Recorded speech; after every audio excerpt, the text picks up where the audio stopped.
Good morning students. आज हम 10वीं कक्षा का पाठ 4 कृषि के बारे में पढ़ेंगे। कृषि के बारे में कुछ टॉपिक हम पिछले वीडियो के अंदर पढ़ चुके हैं, जिसका लिंक मैंने डिस्क्रिप्शन में दिया गया है। अतः आज हम आगे पढ़ते हैं। शस्य प्रारूप। शस्य प्रारूप क्या होता है? शस्य प्रारूप का मतलब होता है फसलों का पैटर्न। फसलें जो हैं वो भारत में किस तरह से बोई जाती हैं। जितनी भी प्रकार की फसलें बोई जाती हैं उन सबको हमने 3 भागों में डिवाइड कर लिया है।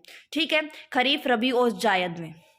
ठीक है, खरीफ के अंदर वो फसलें आती हैं जो गर्मियों में बोई जाती हैं। ठीक है, और रबी के अंदर वो फसलें बोई जाती हैं जो सर्दियों में बोई जाती हैं। जायद जो बीच वाले मौसम में बोई जाती है। ठीक है, खरीफ गर्मी में बोई जाती हैं, रबी सर्दी में बोई जाती हैं और जायद की जो फसल है वो बीच वाले मौसम में बोई जाती है।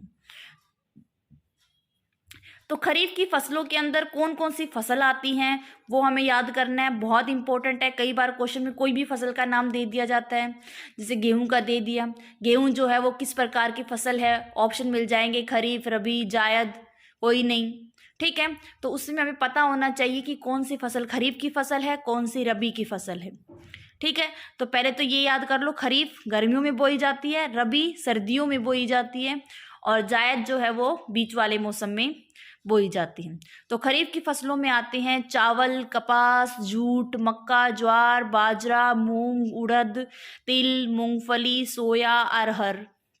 ठीक है, मतलब चावल हो गया, इसके अलावा कपास और जूट दोनों से कपड़ा बनता है। ठीक है, मक्का, ज्वार, बाजरा ये तीनों ही मोटे अनाज हैं।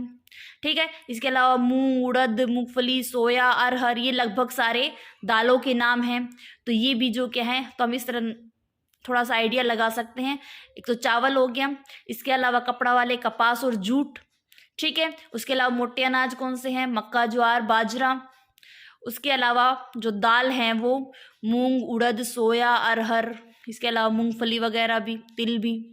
ठीक है, रबी की फसलों में कौन से आते हैं? गेहूं, जौ, चना, सरसों और मटर। आजकल सर्दी का मौसम चल रहा है तो गेहूं की फसल जो है वो बोई हुई है, सरसों भी बो रखी है। तो हम आसपास देखते हैं तो थोड़ा बहुत ध्यान अगर हम देंगे तो ये फसलें जो हैं हमें आराम से याद हो जाएंगी। जायद की फसलों में पानी वाली फसलें आती हैं। ठीक है, जैसे तरबूज, खरबूज, खीरा, ककड़ी, सब्जियां। ये वाले जो फ्रूट्स हैं ये हम कब खाते हैं? गर्मियों में खाते हैं। तो इसका मतलब ये है कि बीच वाले मौसम में ही उगाए जाते हैं। अब इसके बाद हम भारत में बोई जाने वाली कुछ फसलों के बारे में पढ़ेंगे, जो मेन फसलें हैं। ठीक है, कि उनकी क्या विशेषताएं हैं, कब बोई जाती है, उनको कितना पानी चाहिए होता है, कैसी मिट्टी चाहिए है। ठीक है, उनके बारे में हम पढ़ेंगे। तो पहली फसल आती है चावल की फसल। चावल की फसल जो है वो खरीफ की फसल है। ठीक है, खरीफ की फसल है मतलब गर्मियों के अंदर बोई जाती है। ठीक है, जून के महीने में वो फसल बोई जाती है। ठीक है, इसके अलावा पश्चिम बंगाल में चावल की 3 फसलें बोई जाती है, ओस, अमन व बोरू। ठीक है, मतलब ये 3 सीजन में बोई जाती है तीनों फसलें, ओस, अमन व बोरू। ठीक है, चावल जो है वो पश्चिम बंगाल जो राज्य है वो चावल में प्रथम उत्पादक राज्य भारत का। क्वेश्चन आ सकता है चावल का प्रथम उत्पादक राज्य कौन सा है जिसमें सबसे अधिक चावल का उत्पादन होता है? तो उसमें आएगा पश्चिम बंगाल। ठीक है, अब चावल को तापमान कैसा चाहिए? चावल को बोते समय 21 डिग्री सेल्सियस चाहिए, बढ़ते समय 27 डिग्री सेल्सियस तापमान की आवश्यकता होती है, वह पकते समय 24 डिग्री सेल्सियस तापमान की आवश्यकता होती है। अगर तीनों टेम्परेचर याद नहीं रहते हैं तो हम 21 से 27 डिग्री सेल्सियस तापमान की आवश्यकता होती है, इतना भी याद रख सकते हैं। सिर्फ चावल के लिए 21 से 27 डिग्री तापमान की आवश्यकता होती है। ठीक है, अब जब इसके लिए तापमान अधिक चाहिए तो इसके लिए अगर पाला पड़ जाएगा, तेज हवाएं चलेंगी या बादल छाएंगे तो वो इसके लिए हानिकारक होगा, क्योंकि इसको बिल्कुल धूप चाहिए। ठीक है, तो जो भी फसलें गर्मियों में बोई जाती हैं, मतलब ज़्यादा टेम्परेचर के समय बोई जाती हैं, तो उनके लिए मेघाच्छादित मौसम और तेज हवाएं हानिकारक होंगी, और जो फसल सर्दियों में बोई जाती है उसके लिए पाला हानिकारक होगा। तो यहाँ पर इस फसल के लिए मेघाच्छादित मौसम व तेज हवाएं हानिकारक हैं। अब चावल को जब हम बोते हैं तो चावल बोते समय जो खेत है उसमें 20 से 30 सेंटीमीटर जल भरा होना आवश्यक होता है। ठीक है, इसके अलावा खेतों के अंदर 75 दिन तक पानी भरा रहना चाहिए। चावल जो है पहले हम उसकी पौध तैयार करते हैं और बाद में उसकी एक एक पौध जो है वो हाथों से बोई जाती है। ठीक है, तो चावल के अंदर पहले, चावल के खेतों में पहले पानी भरा जाता है। 75 दिन तक पानी भरा रहना चाहिए और पानी भी बहुत ज़्यादा होना चाहिए, 20 से 30 सेंटीमीटर गहरा जल होना चाहिए। चावल के लिए वर्षा जो है वो 125 सेंटीमीटर से 200 सेंटीमीटर वार्षिक वर्षा होनी चाहिए। 100 सेंटीमीटर से कम वर्षा वाले क्षेत्रों में तो हम चावल बो ही नहीं सकते हैं। ठीक है, 100 से तो ऊपर चाहिए ही चाहिए। तो चावल के लिए वर्षा कितनी चाहिए? 125 से 200 सेंटीमीटर वार्षिक वर्षा चाहिए। इसके अलावा चावल के लिए चिकनी जलोढ़ मिट्टी की आवश्यकता होती है। चिकनी मिट्टी क्यों चाहिए? क्योंकि उसमें नमी धारण करने की क्षमता अधिक होती है। ठीक है, उसमें हमें बार बार पानी नहीं देना पड़ेगा। एक बार अगर हम पानी दे देंगे तो उसमें नमी काफ़ी टाइम तक बनी रहेगी। ठीक है, इसके अलावा मिट्टी जो है वो अपर्वेश्य भी होनी चाहिए। अपर्वेश्य मतलब उसमें पानी जो है वो नीचे नहीं जाना चाहिए। ऐसा ना हो कि हम ऊपर से पानी दे 20 से 30 सेंटीमीटर पानी भरे और सारा पानी जो है वो कुछ दिनों में ही भूमि के नीचे चला जाए। ठीक है, तो इसके लिए अधिक समय तक नमी धारण करने की क्षमता वाली मिट्टी चाहिए, चिकनी जलोढ़ मिट्टी। ठीक है, इसके अलावा चावल की खेती में भूमि की जुताई की जाती है, बुआई होती है, पौधों को रोपा जाता है एक एक पौधे को। ठीक है, फसल को काटा जाता है, फिर धान का छिलका हटाया जाता है, उसको कूटा जाता है। तो ये जितना भी जो भी सारा काम है, सारा काम जो है ये हाथों से किया जाता है। इसमें कोई भी मशीनों का प्रयोग नहीं होता है, इसलिए इसे खुरपे की कृषि भी कहते हैं। क्वेश्चन आ सकता है कौन सी फसल को खुरपे की कृषि कहते हैं? तो उसका ऑप्शन आएगा चावल। उसके बाद आता है चावल के खेतों के लिए जो भूमि जो है वो समतल होनी चाहिए, क्योंकि उसमें 75 दिन तक पानी भरा रहना चाहिए। अगर भूमि समतल नहीं होगी, ढाल होगा, तो सारा पानी जो क्या है वो बहकर नीचे की तरफ चला जाएगा। इसलिए भूमि का समतल होना आवश्यक है ताकि पानी उसमें खड़ा रह सके। चावल के उत्पादन में भारत का चीन के बाद दूसरा स्थान है। पहला स्थान चाइना का है चावल के उत्पादन में और दूसरा स्थान भारत का है। अगर पूरे देश में देखा जाए तो पश्चिम बंगाल जो है वो देश का सबसे बड़ा चावल उत्पादक राज्य है, जहाँ पर चावल की 3 फसलें बोई जाती है, ओस, अमन व बोरो। ठीक है, तो ये चावल था। चावल के लिए टेम्परेचर भी अधिक चाहिए, वर्षा भी अधिक चाहिए, सारा काम हाथों से किया जाता है, 75 दिन तक पानी जल से भरा, खेत जल से भरा रहना चाहिए। ठीक है, नेक्स्ट हम चलते हैं गेहूं की फसल पे। गेहूं जो है वो चावल के बाद भारत का दूसरा महत्वपूर्ण खाद्यान्न है, मतलब खाने वाली फसल है गेहूं। ठीक है, पहला स्थान चावल का है, दूसरा गेहूं का है।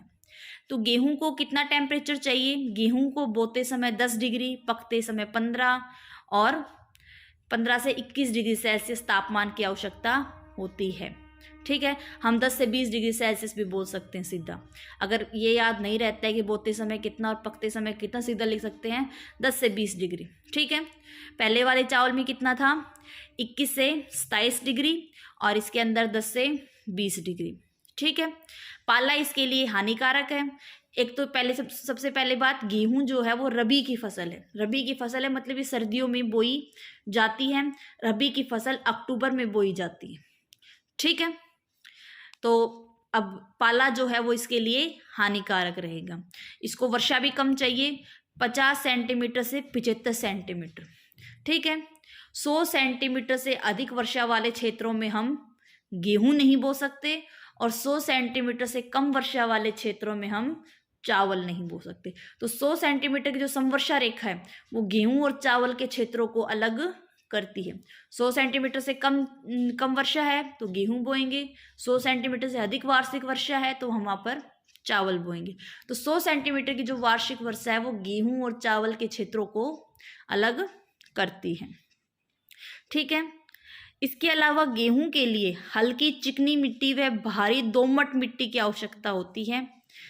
अगर मिट्टी के अंदर ह्यूमस की मात्रा अधिक होती है, ह्यूमस मतलब जो भी जैविक अंश होते हैं, गले सड़े पत्तियों के, जीव जंतुओं के अंश होते हैं, उनमें गेहूं की पैदावार ज़्यादा होती है। ठीक है, तो गेहूं जो है उसको टेम्परेचर भी कम चाहिए और वर्षा भी कम चाहिए। इसके अलावा गेहूं की कृषि में मशीनों का प्रयोग किया जाता है, ठीक है, इसलिए इसमें मेहनत कम लगती है। अब कृषि यंत्रों का प्रयोग करना है, मशीनों का प्रयोग करना है, तो उसके लिए भूमि जो है वो भी समतल रहनी चाहिए ताकि मशीनें आराम से प्रयोग में लाई जा सकें। और गेहूं के उत्पादन में पहला स्थान है उत्तर प्रदेश का। उत्तर प्रदेश फर्स्ट पोजीशन पर है गेहूं के उत्पादन में। चावल के में पश्चिम बंगाल फर्स्ट पोजीशन पर था, गेहूं के में उत्तर प्रदेश पहले स्थान पर है। नेक्स्ट फसल आती है गन्ना की फसल। गन्ना जो है, भारत जो है वो गन्ने का जन्म स्थान है। सबसे पहले गन्ना जो है वो भारत में ही उगाया गया था। यह बांस की जाति का पौधा है, बांस के पौधे की तरह दिखाई देता है, लेकिन इस पौधे से मीठा रस निकलता है, ठीक है, और उस मीठे रस से ही हम चीनी बनाते हैं, गुड़ बनाते हैं, खांड बनाते हैं, ठीक है। गन्ने की फसल को तैयार होने में पूरा 1 वर्ष लगता है। बाकी फसलें जो हैं वो जल्दी तैयार हो जाती, लेकिन गेहूं की फसल को तैयार होने में पूरा 1 वर्ष लगता है, ठीक है। गन्ने की फसल के लिए तापमान कितना चाहिए? अंकुर निकलते समय 20 डिग्री सेल्सियस व बढ़ते समय 20 से 30 डिग्री सेल्सियस। दोनों याद नहीं होते हैं तो सीधा 20 से 30 डिग्री सेल्सियस हम याद कर सकते हैं। तो गन्ने की फसल के लिए तापमान 20 से 30 डिग्री सेल्सियस तापमान की आवश्यकता होती है। पाला इसके लिए हानिकारक रहेगा, ठीक है। इसके अलावा गन्ने की खेती जो है वो 100 से 150 सेंटीमीटर वर्षा वाले भागों में की जाती है, ठीक है। 100 से 150 सेंटीमीटर वार्षिक वर्षा की आवश्यकता होती है। गन्ने को जिस मिट्टी में बोया जाता है, गन्ना उस मिट्टी की उर्वरा शक्ति मतलब उसके उपजाऊपन को बहुत जल्दी खत्म कर देता है, मिट्टी को अनउपजाऊ बना देता है, ठीक है भाई। गन्ना जो है वो मिट्टी की उपजाऊ शक्ति को खत्म कर देता है, इसलिए नदी घाटियों की काप मिट्टी में बोया जाता है। वहाँ पर नदियाँ जो हैं हर वर्ष नई अवसादों की परत लाकर वहाँ पर बिछा देते हैं, जिससे मिट्टी की नई परत बिछती रहती है, तो उससे मिट्टी का उपजाऊपन बना रहता है। इसलिए ये जो खेती है गन्ने की, ये वहीं पर नदी घाटियों की काप मिट्टी में की जाती है, ठीक है। याद रखना, गन्ना जो है वो मिट्टी की उपजाऊ शक्ति को ख़त्म कर देता है। गन्ने की खेती में सारा कार्य हाथ से किया जाता है, ठीक है, सारा कार्य हाथ से किया जाता है। ब्राज़ील के बाद भारत का पहला स्थान ब्राज़ील का है गन्ने के उत्पादन में, और दूसरा स्थान भारत का है, ठीक है। गन्ने के उत्पादन में पहला स्थान ब्राज़ील और दूसरा भारत का है। तो गन्ना भी बहुत इम्पोर्टेंट है। वो ये 20 से 30 डिग्री, चावल में कितना था 21 से 27 डिग्री सेल्सियस, ठीक है। गन्ने की खेती के लिए 100 से 150 है, उसके अंदर 125 से 175 था, ठीक है। मिट्टी गन्ना जो है वो मिट्टी की उर्वरा शक्ति को ख़त्म कर देता है। सारा काम हाथ से किया जाता है, इसलिए समय सस्ते श्रमिकों की आवश्यकता भी होती है इसके अंदर। और ब्राज़ील के बाद भारत का दूसरा स्थान है। उसके बाद नेक्स्ट फसल आती है चाय। चाय जो है वो एक बागानी था मुद्रादायनी फसल है। बागानी मतलब चाय के बागान लगाए जाते, खेत नहीं बोलते उनको, चाय के जो खेत होते हैं उनको बागान बोलते हैं, ठीक है। और एक मुद्रादायनी फसल है, मतलब इससे पैसे बहुत ज़्यादा कमाए जाते हैं। चाय के पौधे एक बार लगा दिए जाते हैं, फिर उससे कई सालों तक पत्तियां जो है वो प्राप्त की जाती हैं। चाय जो है वो एक सदाबहार झाड़ी वाला पौधा है, मतलब सदा हरा भरा रहता है वो। इसकी पत्तियों को सुखाकर कूट लिया जाता है। इसकी जो पत्तियां होती हैं उनको सुखाते हैं, फिर उनको कूट लेते हैं। इसमें थीन नामक तत्व होता है जिसके कारण चाय पीने से स्फूर्ति आने की बात कही जाती है, ठीक है। लेकिन वास्तव में चाय पीना शरीर के लिए अच्छा नहीं होता है। तो चाय के लिए तापमान कितना चाहिए? 25 से 30 डिग्री सेल्सियस, बहुत अधिक तापमान चाहिए इसको। धूपदार मौसम इसके लिए बहुत अच्छा है, और पाला जो है वो इसके लिए बहुत हानिकारक है, ठीक है। चाय के पौधों को पानी बहुत ज़्यादा मात्रा में चाहिए। 125 से 250 सेंटीमीटर वार्षिक वर्षा अनिवार्य है। सबसे ज़्यादा पानी जो कौन से पौधे को चाहिए? चाय के पौधे को। चाय के लिए वर्षा की बौछारें, ओस और धुंध का वातावरण जो है वो अनुकूल होता है, ठीक है। ओस भी सही है, धुंध भी, वर्षा की बौछारें भी, बस पाला नहीं पड़ना चाहिए, ठीक है। चाय की कृषि के लिए गहरी सुप्रवाहित उपजाऊ मिट्टी की आवश्यकता होती है। चाय की पौधों की जड़ों में पानी रुक, चाय को देखो पानी तो ज़्यादा चाहिए, लेकिन जो पानी जो है वो पौधों की जड़ों में नहीं रुकना चाहिए। अगर पौधों की जड़ों में पानी रुकेगा तो चाय के पौधे की जो जड़ें हैं वो गल जाएंगी। इसलिए खेती जो है ये पर्वतीय क्षेत्रों में की जाती है, ताकि पानी जो है वो पौधों की जड़ों में रुके ना। चाय की खेती में सारा कार्य हाथ से किया जाता है, ठीक है, क्योंकि सारी पत्तियों को, एक एक पत्ती को तोड़ना बहुत मेहनत लगती है, ठीक है। इसलिए इसमें सस्ते व कुशल श्रम की आवश्यकता पड़ती है। और चाय के मुख्य उत्पादक राज्य हैं असम व पश्चिम बंगाल, ठीक है। आज के लिए बस इतना ही। नेक्स्ट अगली वीडियो में आगे पढ़ाएंगे।